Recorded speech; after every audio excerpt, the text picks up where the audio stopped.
Permendikbudristek Nomor 30 Tahun 2021, diketahui Permendikbud Nomor 30 ini mengatur tentang pencegahan dan penanganan kekerasan seksual.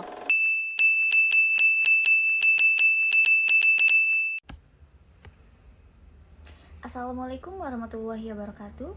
Shalom, Om Swastiastu, Namo Buddhaya, salam kebajikan, dan salam sejahtera untuk kita semua. Perkenalkan, nama saya Isri Alikna Saputri dengan NPM 221063100127. Di sini saya akan mengerjakan tugas kriminologi dengan dosen pengampu yaitu Bu Hana Farida.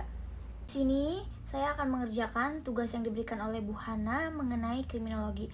Nah, saya akan mengambil contoh kasus yaitu pelecehan seksual di transportasi umum, penyebab dan strategis pencegahannya. Nah, di sini saya akan membahas kasus-kasus pelecehan seksual yang sering terjadi di transportasi umum, apa penyebabnya, dan langkah-langkah yang diambil untuk mencegah kejadian tersebut. Yang nantinya akan saya sangkut pautkan dengan materi kriminologi. Sebelum saya membahas kasus yang akan saya bahas, yaitu pelecehan seksual transportasi umum, izinkan saya untuk mendefinisikan kriminologi terlebih dahulu. Kriminologi adalah ilmu yang mempelajari tentang kejahatan atau perilaku kejahatan atau perilaku kriminal. Dalam unsur kriminologi ini ada 4. Yang pertama itu adanya kejahatan, adanya pelaku kejahatan, adanya korban kejahatan, dan adanya reaksi masyarakat terhadap pelaku, korban, atau kejahatan tersebut.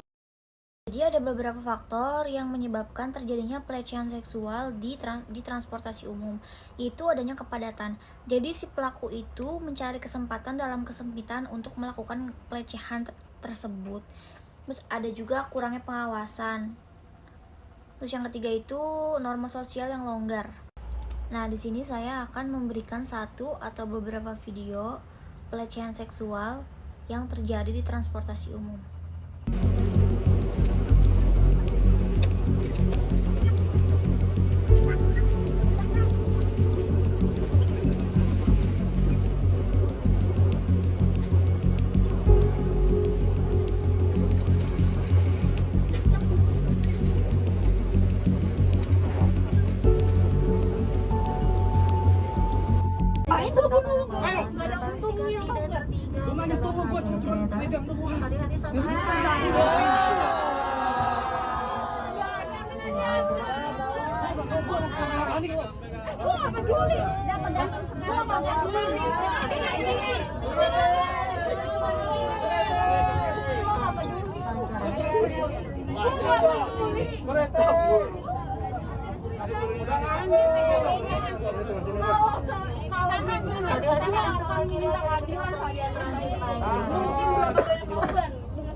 Seorang pria yang berprofesi sebagai sopir angkutan umum jalur Mamasa Palu ditangkap polisi saat tengah mengantar penumpangnya di Jalan Raya Mamasa, Sulawesi Barat. MD yang sudah berkeluarga dan berusia 25 tahun diduga mencabuli seorang anak yang masih di bawah umur sebanyak lebih dari 3 kali di tempat yang berbeda.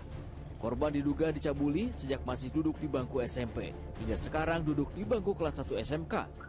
Saat ini tersangka sedang menjalani pemeriksaan intensif di Polres Mamasa, sementara korban yang mengalami trauma diperiksa polisi di tempat.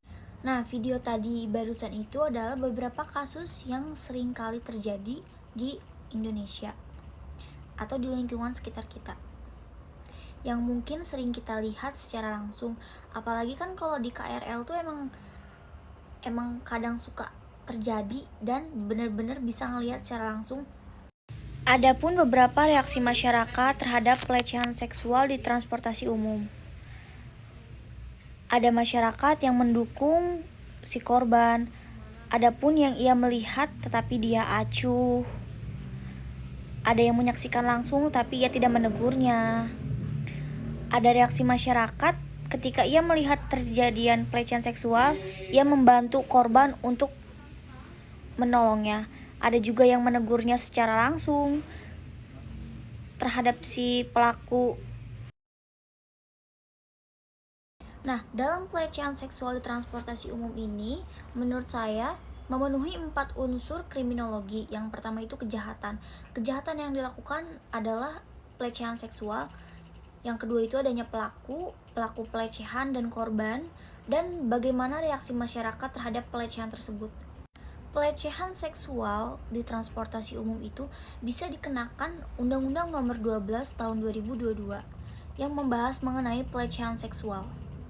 Nah, segitu saja video untuk kali ini. Mohon maaf jika ada kekurangan dalam penyampaian atau dalam pengeditan. Menurut saya, semoga pelecehan seksual tidak sering terjadi di transportasi umum yang bisa merugikan pihak perempuan atau pihak laki-laki. Semoga ada edukasi yang bisa mengubah pola pikir suatu masyarakat untuk tidak melakukan pelecehan seksual dalam tempat umum. Sekian, terima kasih. Saya pamit undur diri. Wassalamualaikum warahmatullahi wabarakatuh. Bye.